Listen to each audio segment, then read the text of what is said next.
I'm gonna find, and I'm gonna kill every last one of them. I'm gonna be a dad.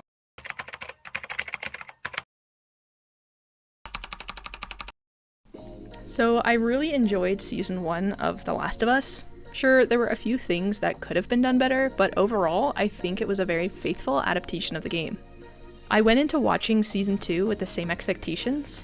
Literally every Sunday night, I was expectantly waiting for some great television. That's really not how it played out. After finishing the whole season, I was disappointed.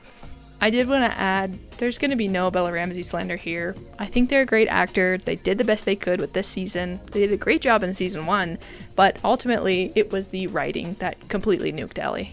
Before I get into my unhinged hate ranting, I did want to say that there were a few things I liked in the second season. I thought the whole Jackson fight was really well done, and I think it's what everyone's been itching for, like a huge action scene. Definitely better than season 8 of Game of Thrones.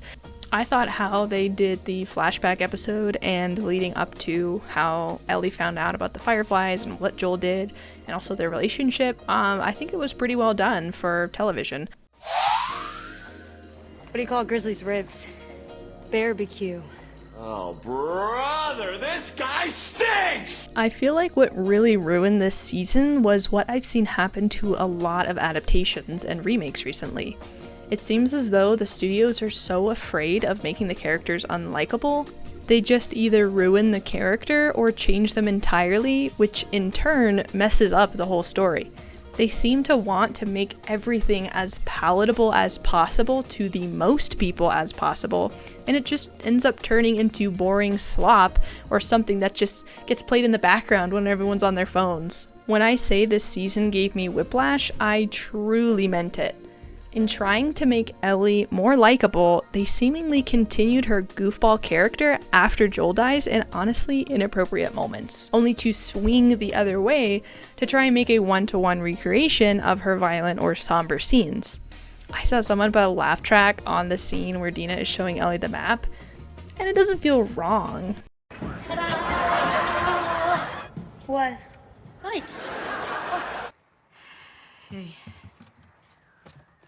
How hot do I look right now? Pretty hot. Can I help?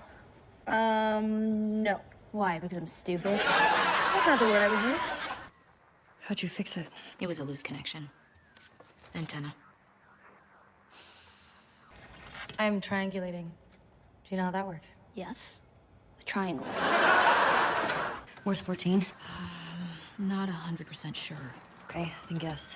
If this is 7, 12's all the way over here. I guess it's somewhere in this neighborhood. Hillcrest. Okay. Oh, I actually brought a protractor. You did? I don't know what that is. This just fundamentally isn't her character. The reason we have these violent scenes is to show how much Ellie has changed after Joel's death and how far she'll go on the path to revenge. And the reason they work and don't feel out of place is because as the player, you're literally murdering hundreds of people. As an example, when she tortured Nora for information, it was amazing acting from Bella, but it just didn't feel real or in character with the way she had been goofing off. Sure, some people might say she's putting on a mask, but there's no way for the audience to know that unless we get some scenes with her alone, sitting in her feelings. This can also be said about the amount of violence in the show. Ellie literally kills like maybe 4 people in Seattle. Obviously, she won't have the kill count as she does in the game, as that's a playable experience against enemies. But it feels like they didn't want to show how insanely violent Ellie becomes for the sake of Joel's revenge, when the cycle of revenge is like literally the whole point of the game. Continuing on the goofballity that Ellie has become, I realized a lot of it is because they've stripped away most of Ellie's more serious and mature moments or character traits and given them to Dina. While watching, it just felt like Ellie was reckless and unlikable pretty much throughout the whole season, while Dina was the one reminding her what they were there to do and actually grounding her. While Dina's the more mature one in their dynamic, they also removed like a lot of her complexity. She just becomes a mature, yet always on the up and up beacon of hope for Ellie. I didn't feel connected to her at all in this season like I did in the game. Literally, the only way I can describe what they've done with her is make her a typically written action female character that's always there to guide the main character on their journey.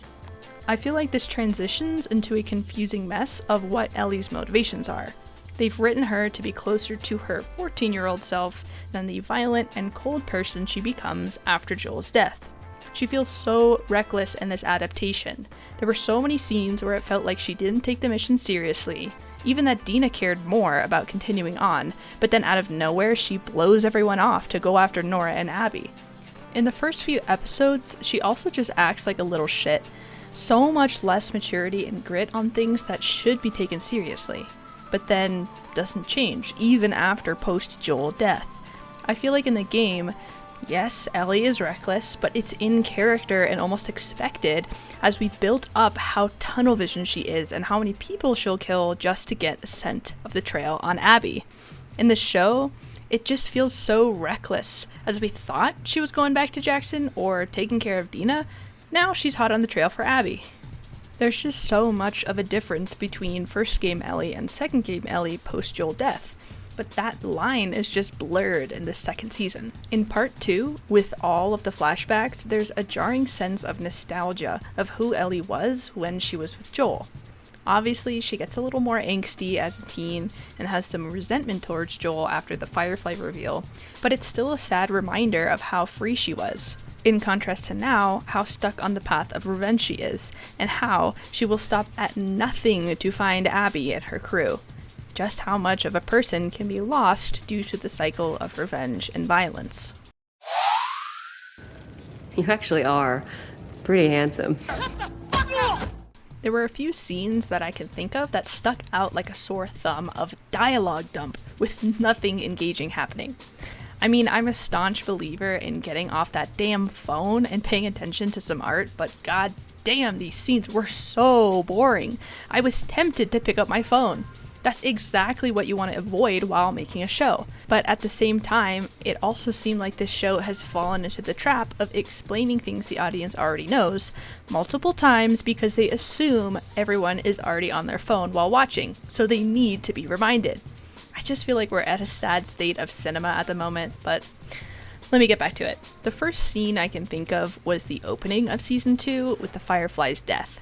Just an over-explanation of what happened with the characters turning to the camera and telling us exactly how they feel.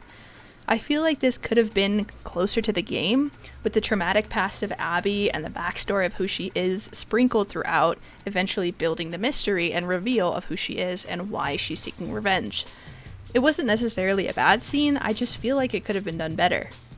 Continuing with Abby, there was a lot of seemingly unnecessary dialogue they added to her character.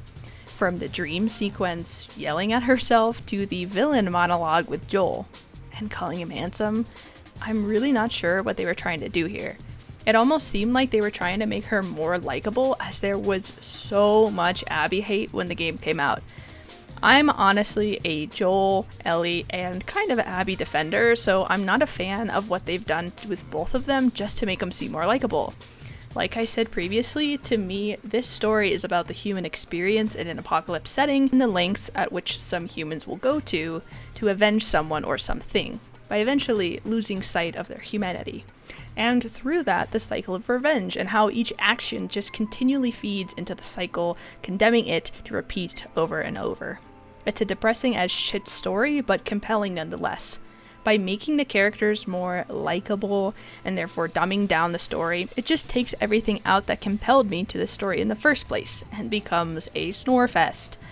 Also, why is Abby so small? The whole point of her character is that she's just been hellbent on killing Joel. She's thrown away her entire identity, training just to have the chance of killing him, and it shows through her size.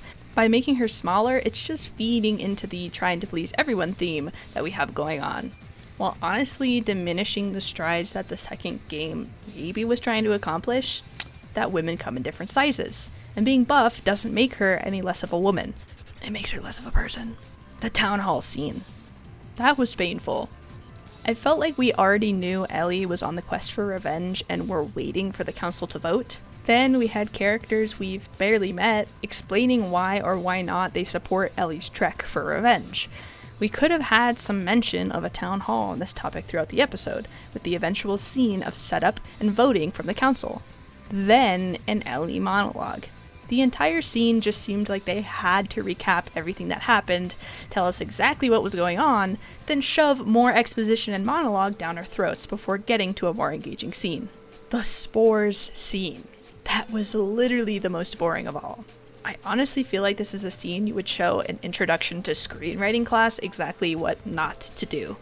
You had two characters the audience had never met talking slowly about other people the audience has never met, only to finally drop the most important part, that the fungus has become airborne in the form of spores. I'm honestly not sure if this was planned from the start, or if the team heard the outrage and kind of confusion that season 1 had with the decision not to include spores in it and just have the weird tendril things. Actually, while rewatching the scene, I picked up on one thing I felt should have been more important, or had a heavier emphasis, and I completely missed it. Probably because I was kind of tuning out at this point. The floor the spores were on had some of the first cordyceps patients, like they were trying to set up some explanation for why, after all this time, there's now a mutation to spores. I don't know, stuffing it in the middle of a boring scene just spells out people glossing over it. This was the scene that literally inspired me to create this video because it was so bad. I feel like throughout season 1, we had multiple episode openings with a short 5 to 15 minute scene of something we don't know about yet, to set up an eventual payoff or callback that would happen later in the episode. I'm really not sure why they didn't decide to go that route. Yeah, like in a sense, that's what this scene was, but I'm talking about an engaging scene with maybe some action rather than just an exposition dump. For example, I don't know, showing the scene that they were talking about. Just imagine this. We have the team that they were talking about set to clear those levels right before they go in. We could get maybe some small exposition of the team checking in on the radio. Ooh, floor 1 through 6 are clear. They're about to head to the lower floor. But then, we hear the stairwells are caved in and the elevator shafts are blocked. The only way in is the stairwell. Bam. There's a reason for sealing it. Then, before the team goes in, we hear that they're expecting a lot of infected. So the commander puts her son in charge, someone she trusts, someone she knows that can lead them through like a big horde of infected.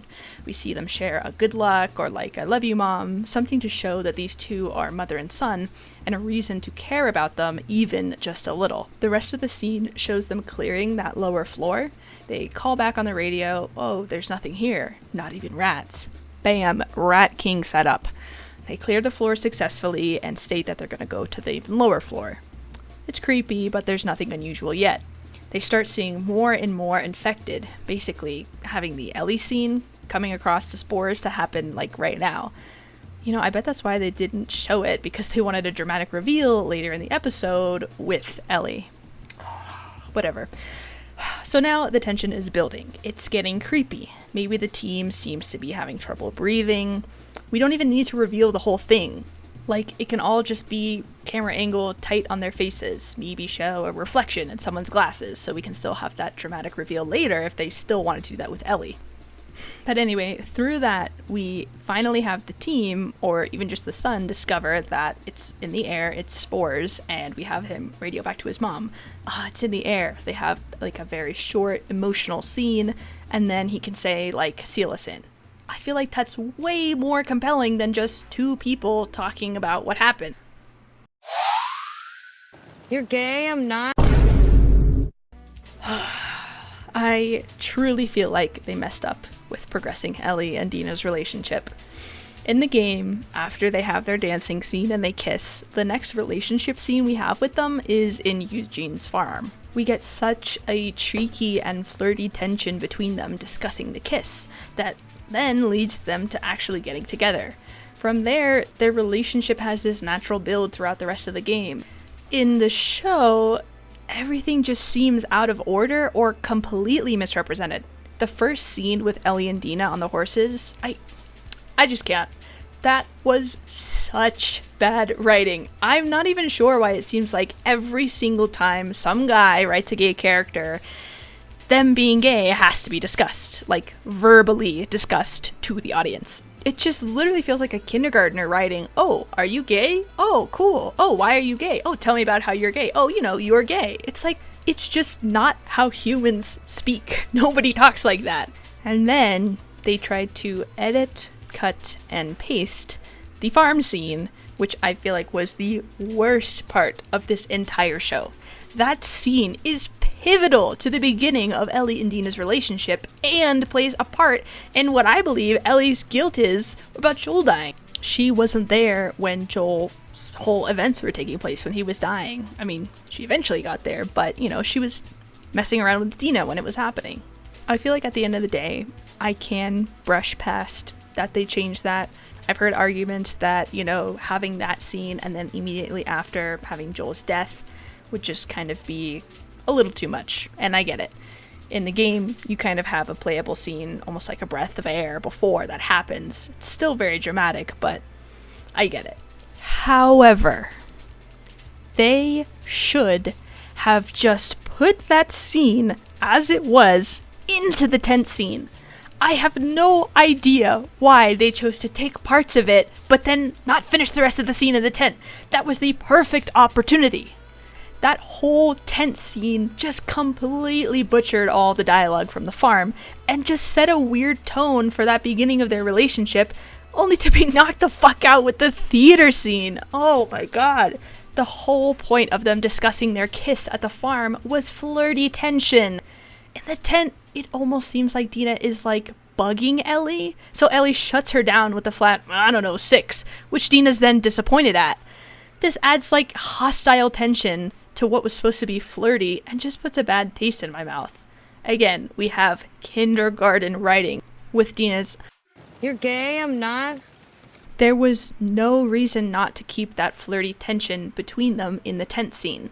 I just feel like they were hell-bent on putting everything in the theater for some reason. And the theater scene. Oh my god, the theater scene. What was that? They just mashed all the climactic moments into one out of nowhere. I feel like the exact reason it didn't work was because we didn't get any flirty tension from them, and then just out of nowhere, bam, they're together. And the next day, they're literally talking about raising a kid like they're gonna be together forever. I genuinely don't know if I'm just hallucinating or that this scene seems so rushed and out of place for their relationship. The whole reason I loved where the farm scene was that it was back in Jackson. They had the entire time going to Seattle to build up their relationship. There was a natural assumption, not by directly telling the audience, that Ellie was going to be with Dina for the foreseeable future, and of course help raise JJ, rather than them explicitly stating their feelings to one another and then Ellie's, oh, I'm gonna be a dad. I mean, come on. Don't worry, it's not yours. That is so much better. I think I'm pregnant. What? Don't worry, it's not yours. And they could have kept that line in if they kept them, going at it in the tent scene. Overall, we're just met with a 14-year-old Ellie after she had her first relationship. The whole theme of maturity and sadness just doesn't seem present at all. Anyway, it just seems like The Last of Us Season 2 has fallen victim to what so many other new shows and movies are. A combination of studios telling and not showing, probably because they assume everyone's just going to be on their phones anyway, and dumbing down the characters based off of an attempt to appeal to everyone, and not wanting to upset anyone with the potential flaws that these characters may have. In addition, just some weak writing, especially when they talk about gay people. If you made it to the end of the video, wow, thank you for listening to all of my unhinged ranting. This is the first video essay I've done, and I hope to make more in the future if I find some more stuff I want to rant about. Some ways you can support me is subscribing and turning on notifications so you know if I make another video. And if you wanted to let me know what you thought about The Last of Us Season 2, I would love to know. You can leave it in the comments below. Let me know if you agree with me or if you hated everything I said and I'm completely wrong. I would love to know.